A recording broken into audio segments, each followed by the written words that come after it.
Assalamu alaikum jama'a, barkanmu da warhaka, barkanmu kuma da sake saduwa a daidai wannan lokaci. Mai magana shine Abdul Saad. Ci gaba da bayani akan abubuwan da suka danganci wato cryptocurrency a wato wannan YouTube channel namu. Insha Allah yau ma kamar kullum ina so in muku bayani akan wasu abubuwa waɗanda na ga suna yawo a halin yanzu, saboda an ga yanayin ci gaba da ake samu wato a harka ta cryptocurrency, ko kuma mu ce a harka ta online things da wasu abubuwan da dama.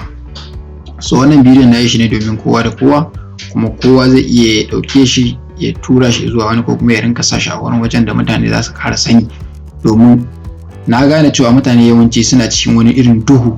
Wato duhun shine I don't know, jahilci ne abin ko kuma rashin sani meye abin, shi yasa mutane suke kallon mutane a wasu mahanga wacce ba ta daidaita ba.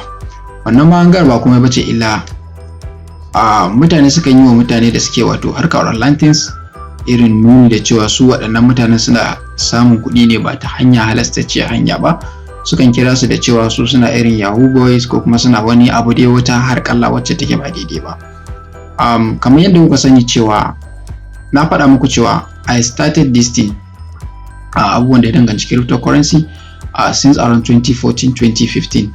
Then babu kuɗi a cikin cryptocurrency. Za ka je ka siya ne, amma mene kafin coin ya tashi ya appreciate, wallahi it will be very long. It will be very very long. Za ka siya ne kana abin da ka san mana je kana knowledge. If I could remember, a lokacin nan su Binance da waye su ma suna samun attacks. Suna samun attack. Kaga ya zama cewa ka je ka buɗe account su kaga an zo kawai daga support ma an zo an cire ma kuɗaɗe ko wala ba. Mutane dai su ta asara da sauransu kafin a samu a daidaita tsayuwar wato kasuwa ta cryptocurrency.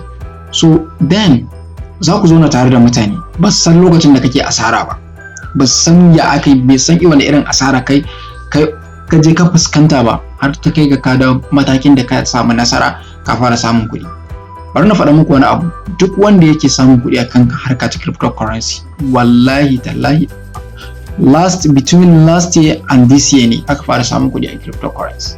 Duk waɗanda suka siya cryptocurrency then a lokacin baya su ne suka zama millionaires, su ne suka zama masu kuɗi da za ka iya cewa waɗannan mutanen ba sa samun kuɗi ta halastacciyar hanya. Dalili shine lokacin da shi yake yi in wannan harkar, kai ka gan shi a cikin tsimma, ka gan shi ba shi da komai, amma menene yana cikin wannan harka, saboda kai a lokacin aka introduce ɗinka into abin, za ka ga cewa ai ba za ka iya, wannan ai ɓata lokaci ne. Me yasa za ka zo ka sanya hannun jarinka abinda ba ka da garanti a kan shi, ko kuma abinda bai yi ba. If I could remember, akwai wata magana da wani ɗan indiya wanda ya samu kuɗi akan harka wato ta crypto kwanan nan. Akwai wata magana da ya fara yake cewa shi akwai abin da ya kula da duniya, ya ce abin da mutane suke gudu wani lokacin shi yake faɗawa domin ya je ya yi shi. So then sai Allah ya taimake shi tun yana ɗan irin, na yi bayani shi sosai a YouTube a bidiyoyi na baya, na yi bayani sosai da sosai akan wato wannan abin. Yakan faɗa cewa ya ce abubuwan da ya ce a lokacin da mutane suke gudun abu, shi a lokacin yake samu ya ɗan shiga abin domin ya ga wani irin hatsari ne wanda mutane suka ce za su gudu akan wato wannan abu.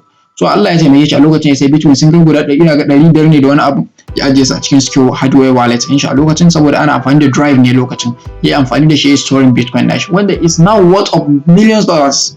Abin da ya sai shi in total I think then bai wuce $700 ba, now it is millions of dollars.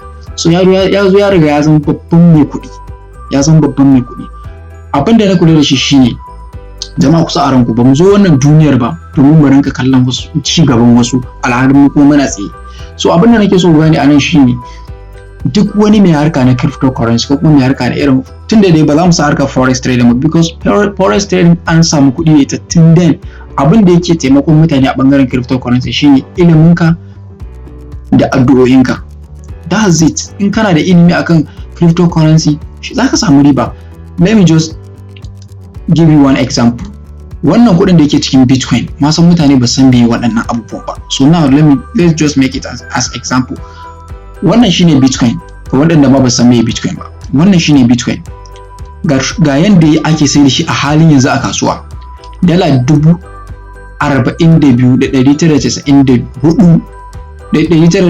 $42,924.9, wanda a yanzu ya faɗi da 6.60% akan inda ya tafi all time high din shi, wato inda ya sama. sannan kuma 7 day percentage din shi ya karu da 0.91%. kun gane wannan market cap din shine dala 846 billion 381 million 746,167. wannan kudin, let's make it as example. You are from Nigeria.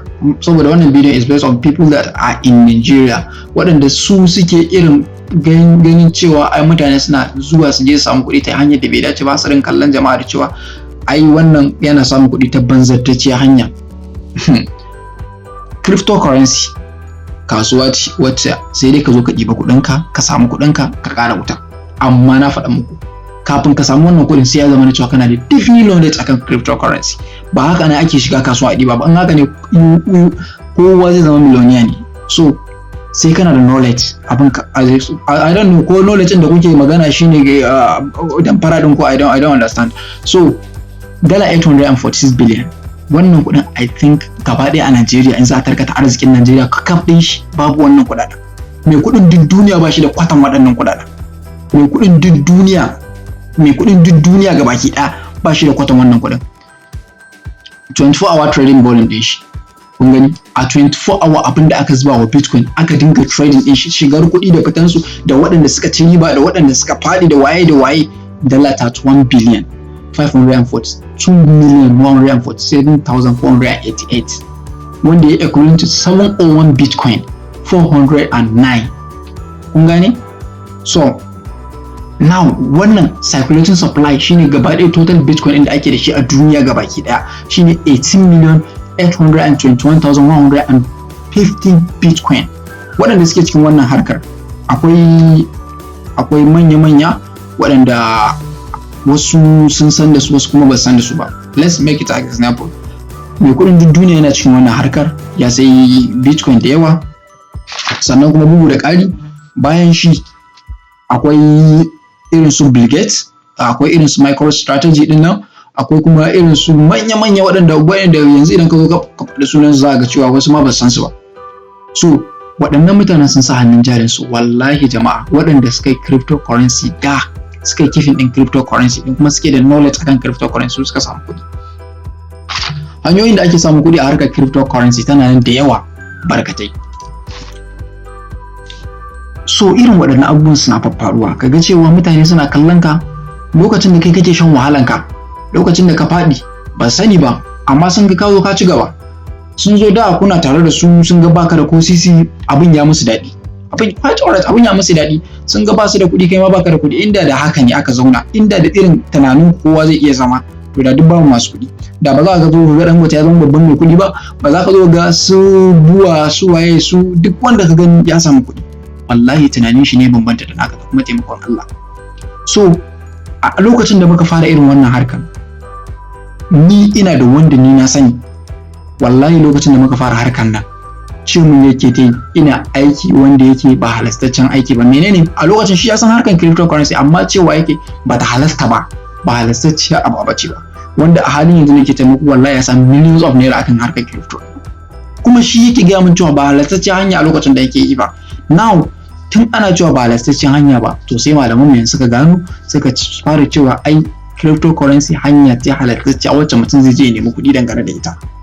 Amma ake nuni da cewa idan har ba a shiga a yanzu ba, so wallahi a gaba mutane za su zo su yi da na sani akan irin waɗannan abubuwa. So in ya zama da cewa kun gani before za a iya a mai da kai baya akan cewa ai ba ta halasta ba, to kuma da aka zo a ga abin alherin da yake tattare shi, sai malamai suka tattaru sai suka ga cewa ai abu ma ya halasta, kowa zai iya yi shi. So inda da ce a lokacin ka bar shi, za ka ga kamar an cuce ka ne a rayuwanka, saboda wanda ya zo ya faɗa ma cewa ba ta halasta ba kuma ka tsaya akan abu, ka ji tsoron Allah ka tsaya akan abu, sai aka zo ana abin nan. Babu tsoron Allah da ya fi irin a ce a yau an hana ka abu, baka tare da wani abu ba, baka abin nan ba, kawai ka je ka daina yin wannan abu, ba bincike ba wannan, kaga ai kai wa kanka wannan abu. To abubuwa suna nan suna faruwa da yawa waɗanda mutane sukan ga cewa ai duk wanda yake irin harkar online things ne yana samun kuɗi, shi dan yahoo ne, shi dan waye da waye, shi waye da waye. Wallahi jama'a bar na faɗa muku gaskiya, ku je ku nemi afuwan irin waɗannan mutanen. Ya na faru da clients nawa da yawa a WhatsApp suna mun magana cewa yan layin su tun da suka fara harkar nan an ga sun fara canza kaya, an ga sun fara samun alheri, an ga sun sai mashin ko kuma sun sai mota ko kuma an ga sun fara canza rayuwar iyayensu, amma an ɗauke su a matsayin suna neman kuɗi ta inda ba halastaccen hanya ba. Jama'a, wannan abin da kuke ba ƙaramin rusa a kanku wani daraja kuke a gare ku da Ubangiji ba. Hakikanin gaskiya ni bar na kuɗi ba zan ɓoye muku ba, in na faɗa muku wannan magana wasu yadda wasu kuma ba su yadda ba. Tun da nake a duniyar nan ba a taɓa ce min wane dan yahu ne kuma na yi aminta da wannan magana ba a taɓa faɗan ba a taɓa zuwa a zo a saman ba, saboda me ban kama shi yana yi ba. Ba wai ina faɗa muku cewa wai zargi baya iya zuwa a cikin ƙwaƙwalwana bane ba, yana zuwa, amma wallahi tun da nake zargi akan wani dan yahu ne ban taɓa yi ba a rayuwa. Ko da yaushe idan wani zai faɗa min wani abokin shi dan yahu ne sai ni kawai in ji shi, because of zan kalli mutumin nan ga to shi in yana knowledge din yahu din ba zai iya zama a yanda kai zaka zo kai tunanin cewa shi dan yahu din bai. In yana da wannan knowledge din yahu din kai baka isa kai ka ganshi ka ce min wani dan yahu ne ba, saboda me ya samu abin da shi ba za ku iya ma haɗuwa ba a wani wajen ba. Saboda menene duk wata harka ta ake magana ta damfara da waye mutane sukan yi ta ne a lokaci ɗaya su samu kuɗin ta. To knowledge ma irin na wannan yahu ko waye tun da nake a duniya nake researching akan online ban taɓa typing ya za in damfari wani ba, ban taɓa typing din shi a Google ba in ce ya za in damfari wani ko kuma in damfari wani, ban taɓa yi ba harka ta bace, ban taɓa yi ba. Ko da yaushe ya za in samu kuɗi ne kawai, ta wace hanya zan samu kuɗi ne akan abubuwan da yake na online. Na yi harkar forex trading, na yi harkar online na harkar crypto, sannan kuma na harkar abubuwan da suka danganci website. Na zama wato me zan ce muku publisher na Google ko in je in yi publishing abubuwa Google su sanya ad akan wato wannan tallan na kuma su rinka biya na monthly basis. Harka tana nan da dama waɗanda ni na sha wahala a rayuwa na yi su waɗanda da ƙarshe ne na zo na dawo akan harka ta cryptocurrency. So abin da nake son ba ku shawara a matsayin ku traders, kada wani ya sa ku rinka yin ƙasa akan abubuwan da kuke, ku rinka ajiye abubuwan da kuke masu amfani. Hakika wannan harka idan ma ba su sani ba a halin yanzu ba ya dalle bane in mutum ya zo ya ma mummunar fahimta ka ce dole ka zauna da shi ka gane da shi, saboda harkar in ka zauna da mutum ma za ka gane da shi, za ka ƙara dabarbatar da shi ne. Idan mutum ya faɗo cikin harkar sanan ne zai gane cewa ga abin da kake yi. Quite alright, a lokacin da nake cikin kasuwa lokacin da nake irin harkar nan, wallahi lokacin da Google ta fara canza rayuwa na, ta fara biya na kuɗaɗe, mutane wani inda zai shigo shagon shi zai ce ga dan yahu nan ya shigo, zai ce min ga dan yahu nan ya shigo. Quite alright. So amma yanzu da yake ya san me nake yi, ya gane me nake yi, lokacin ma shi ya ce min kawai yana mamaki ne, ce saboda shi bai san me a online da ake samun kuɗi ba, wanda harka wacce wai ba dan yahu ba, shi bai san wata harka ne a online ba, amma da ya riga ya sani yanzu menene, yanzu ya zo shi ma yana neman ilimi na garin abin, wanda kuma yanzu ya gane cewa ai duk wani abu da yake yi da yake cewa wani dan yahu ya kira wasu mutane da waye na ce to ka nemi afuwan su, wallahi aka dinga kiran sai na ba sa suka ce mai to ai su ba su yan ba. So haka kamar yau in zaka tare ni a hanya ka ce min wani dan yahu dai ma dariya in kyale ka, saboda menene na san cewa kuɗin da yake cikin online ba kai ba kasar ka ba ne kuɗin kasar ku ba, bai isa ya samu kwatan abin da yake cikin ta ba. Wannan iya na Bitcoin ne na faɗa muku, kun gani ganin na Ethereum, wannan shi ake kira da Ethereum. Wannan shine price din Ethereum da yake a yanzu, ga faduwan da yayi, ga 7 days faduwan da yayi, ga kuma market cap din shi $317 billion, 190,447,236. Waɗannan kuɗaɗen ba ƙaramin kuɗaɗe bane fa, ba ƙaramin ko $1 billion no be small money, ba kuɗi bane wanda zaka iya kace wannan ƙananan kuɗaɗe bane ba. So jama'a, abin da nake son nuna muku wannan bidiyon zai iya yin tsayi a koda yaushe, musamman ma a wato clients na traders na waɗanda suke bibiya na YouTube. Idan har wannan ne karo na farko da ka ci karo da wannan abun kuma kake so ka shiga cikin harkar ta, wallahi jama'a kakka tsaya, saboda a nan gaba za ka yi da na sanin barinta.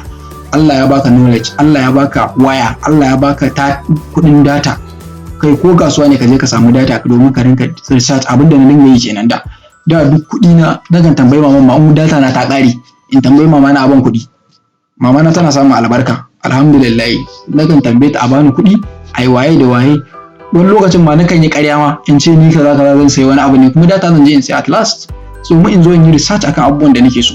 So abin da na kula da shi shine muddin ina zan kasance musulmi in damfari wani, to wallahi kan ma in je in yi ibada, saboda ina tunanin Allah ba zai karɓi ibadan nan tawa ba. me yasa zan damfare ka kuma sannan in yi ibada ne ina astaghfirullah saboda na cuci wani? Allah yana yafiya ne akan haƙƙin wani, sai kai da shi. So me yasa zaka zo ka rinka cutar mutane a wani abin da bai dace ba, balle a ce ma harka irin ta wanda wani idan ka je kai wannan abin zaka iya samu ka zo, tunda an ce harka ce wacce ake cire kuɗi ne, ko wanne zaka je ka cire ma wani kuɗi a account ɗin shi, ko fishin ne da waye ake tuturawa a don mutane suka, to in ka je ka irin wannan abu wani wallahi zaka iya kashe shi a tsaye shi. Yanzu wani a ce kuɗin shi kenan suna cikin account ka je ka cire shi, zaka iya kashe mutum. To irin wannan harkar me yasa zaka yi kuma ka rinka ibada? Me yasa zaka yi kuma ka rinka ibada? Waɗannan harkoki da kuka ana yi jama'a, idan baka da ilimi akan abin da mutum yake, kada ka zo ka rinka judging din shi akan abin da bai dace ba. Ko da yaushe ku rinka wa mutane kallo wanda yake shine daidai. Kada ku zo kuna yi wa mutane kallo wanda yake sabana haka, saboda mene? Kai zaka kwana a ciki at last. Kai baka zo ka same shi ya koya ma abin ba, kai kuma ka zo ka dauke shi a matsayin mu, kuma a ƙarshe kai ne zaka kasance a cikin lalacewa da tabewa da kuma hasara wacce take, saboda wannan abin da kake kunsa kanka shi yake ƙara dukufar da kai zuwa yin ƙasa da abin da kai zaka rinka samu. A koda yaushe kai rinka wa mutane kyakkyawar fahimta, ko da yaushe in ba an kama mutum da abin da yake aikatawa bane, kada ka saki kai jojin akan abu. Kuma an kama shi ka mai fata na Allah ya tsare shi, ko kuma ka mai fata da Allah ya sa ya fita daga cikin irin waɗannan abubuwa. Amma ko da yaushe ka rinka wa mutum mummunan zato akan abubuwan da bai dace ba, wallahi shi karan kanshi ba karamin iftila'i bane. Jama'a muna fama da talauci a Najeriya. Mu karan kanmu mu ji da kanmu, ba wai mu je ina muna ji da wasu ba, muna tunanin wani da waye, ba mu zo duniya da mun kallon ci gaban wasu ba, saboda in kaga ana yi da kai to Allah ya baka nasara da sa'a. Yau inda da a ce baka da ko sisi, babu wanda zai kalle ka ya ce ma kai dan yahudi, ba wanda zai kalle ka ya ce ma kai dan iska ne, ba wanda zai kalle ka ya ce ma kai wani abu ne, saboda ana tunanin cewa baka da ko sisi. Na kula da cewa a yanzu gaba ki daya a rayuwar nan an fi sawa masu kuɗi ido. Idan ya zama da cewa Allah ya rufa mu asiri, to kai ko da yaushe kana cikin idan jama'a ne, sai dai ka rinka addu'a kawai. Allah ya fitar da kai daga kangin su, kuma Allah ya kare ka daga sharrin su. That's all. So da wannan nake cewa sai an jima, until then happy trading. Muka duk waɗanda suke so su ci gaba da bibiyan mu, za su subscribe YouTube channel din mu, sannan kuma su danna alamar ƙararrawa. Insha Allah dukkan wasu information za ku rinka samun su direct daga zaran mun dora. Kun ga duk waɗannan abubuwan su ne gaba ɗaya capped din market. Wasu suna da millions ne, wasu billions ne. Kun ga kamar wannan billion ne, Solana suna sun kai kusan 41 billion. Akwai waɗanda millions ne, muka yi ƙasa. I think zan nuna muku waɗanda market cap din su is millions. Waɗanda suke ƙananun coins ne. A yanzu ne muna kan ga wani 3 billion. Zan nuna muku. So ba wai ba kuɗi bane a market din, ba wai babu bane ba, akwai. Jama'a ne kawai ba sanya za su zo su nema ba, kuma ba su zo su nemi ilimi ba dangane da yanayin kasuwa. Kun ga 969 million, 615, 985 million, 305 shine Raven Coin Horizon, gashi na Fax Dollar da sauransu. Duk waɗannan su muke kira da capped na market. Gaba da abin da market take kunshe da shi. So insha Allah da wannan nake cewa sai an jima. Allah ya ba mu nasara da sa'a a cikin abubuwan da muke yi. Until then, happy trading and goodbye.